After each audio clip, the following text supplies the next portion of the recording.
नमः संस्कृताय विद्यार्थियों, मैं पूर्णिमा शर्मा आज आप सभी के लिए कक्षा सप्तम की संस्कृत पीयूषम पुस्तक से प्रथमा पाठा पुनरावलोकनम का वाचन और इसका अर्थ लेकर प्रस्तुत हुई हूँ। इस पाठ का अर्थ बहुत ही आसान है, देखते हैं। मुनि आश्रमे निवसति। देखिए यहाँ पर ये एक वचन है, ये द्विवचन है और ये बहुवचन है। यानी कि यहाँ पर एक मुनि है, यहाँ पर दो मुनि हैं और यहाँ पर आप देख रहे हो जैसे कि पुस्तक में तीन मुनि हैं। ठीक है, तो दो से अधिक के लिए बहुवचन का प्रयोग करते हैं। तो इसी क्रम में आगे बढ़ते हैं। मुनि ही आश्रमे निवसति, मुनि आश्रम में रहते हैं।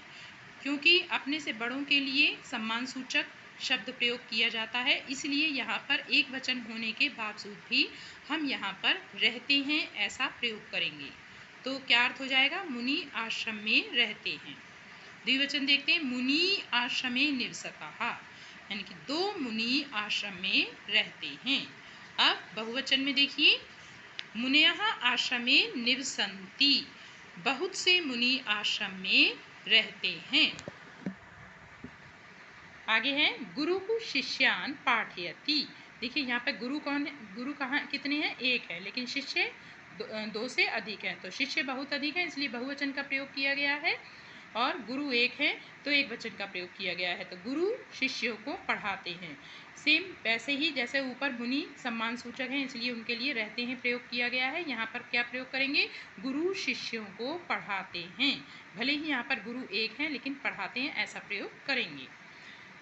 गुरु शिष्य कुट्याम निवसतः, गुरु कुटिया में रहते हैं। कितने गुरु दिखाई दे रहे हैं? दो गुरु।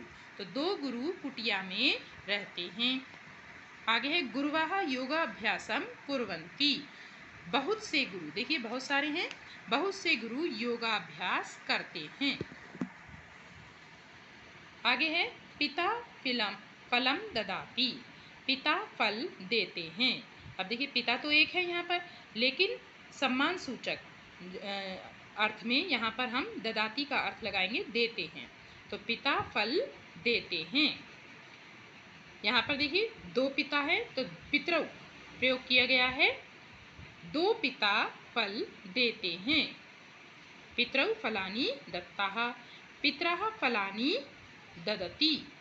अब कितने दिखाई दे रहे हैं? दो से अधिक दिखाई दे रहे हैं। देखिए इसमें तो बहुत से पिता फल देते हैं। ये हो गया आपका बहुवचन का। आगे देखते हैं अब क्या दिखाई दे रहा है आपको। देखिए यहाँ पर नदी, देखिए एक वचन में नदी प्रवहति, नदी बहती है। द्विवचन में बनेगा नद्यौ प्रवहता। देखिए इधर से भी नदी निकल रही है, इधर से भी, तो कितनी नदी हो गई? दो नदी। तो दो नदी बहती हैं। नद्यः प्रवहन्ति। अब देखिए एक दो तीन, दो से अधिक है तो यहाँ पर प्रयोग करेंगे बहुत सी नदियाँ बहती हैं। आगे है धेनु पश्यति। देखिए दृश्य धातु है, इसमें दृश्य धातु के रूप पश्य से चलते हैं, तो यहाँ पर लिखा गया है पश्यति। पश्यति मतलब देखती है। तो धेनु मतलब गाय, गाय क्या कर रही है? देखती, सामने देख रही है तो गाय देखती है। धेनु पश्यतः, द्विवचन में है, दो गाय हैं तो दो धेनु यानी दो गायें देखती हैं।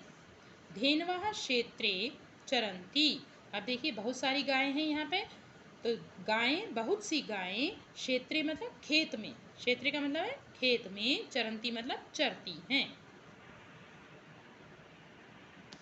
आगे है माता जलम आनयति। अब देखिए माता क्या ला रही है? जल ला रही है। तो माता जल लाती हैं या ला रही हैं। जैसे हमने पिता में एक वचन था वहाँ पर, तो हमने देते हैं ऐसा प्रयोग किया था। तो माता भी सम्मान सूचक है, बड़ी हैं, और तो यहाँ पर हम प्रयोग करेंगे माता जल लाती हैं, सम्मान सूचक, भले ही यहाँ पर एक वचन है। मातरौ जलम आनयताः। अब कितनी माता दिखाई दे रही है? दो। तो दो माताएं जल लाती हैं। बहुवचन में देखिए मातरः जलम आनयन्ति, बहुत सी माताएं जल लाती हैं। अब देखिए दो से अधिक माताएं दिखाई दे रही हैं ना, तो बहुत सी माताएं जल लाती हैं। आगे देखते हैं।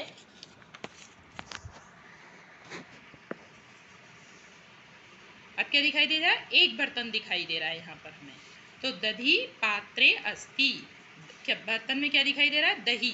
तो दही को संस्कृत में कहते हैं दधी। दही बर्तन में है। दधिनी पात्र्योः स्तः। अब कितने बर्तन है? 2। तो दही 2 बर्तनों में है। आगे है 3 बर्तन दिखाई दे रहे हैं। तो दधीनी पात्रेषु सन्ति। दधीनी यानी दही बहुत से बर्तनों में है। आगे देखिए मधु। मधु कहते हैं शहद को। पुष्पेषु भवति। शहद फूलों में होता है। मधुनी पात्र्योः स्तः। मधुनी यानी शहद 2 बर्तनों में है। देखिए 2 बर्तनों में दिखाई दे रहा है आपको। मधुनी मधुकोशेषु सन्ति। शहद मधुकोशेषु कहते हैं। देखिए यहाँ पे शब्दार्थ में भी आपके लिखा हुआ है मधुमक्खियों के छत्तों में। शहद जो मधुमक्खी होती हैं वो फूलों से ले जाकर कहाँ ले जाती हैं? छत्ते बना लेती हैं। तो एक छत्ते से शहद हमें बहुत अधिक प्राप्त नहीं होता है, तो उसके लिए बहुत सारे छत्ते लगाती हैं, तब हमें शहद प्राप्त होता है। तो क्या लिखेंगे? शहद मधुमक्खियों के छत्तों में है। ये बहुवचन की क्रिया है सन्ति। ठीक है। अब यहाँ पर शब्दार्थ हैं, इनका भी जल्दी से हम वाचन कर लेते हैं। निवसति निवास करते हैं। पाठयति पढ़ाते हैं।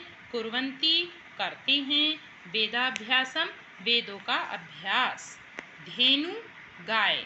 गोष्ठे गौशाला। गौशाला उसे कहते हैं जहाँ पर बहुत सारी गायें रहती हैं।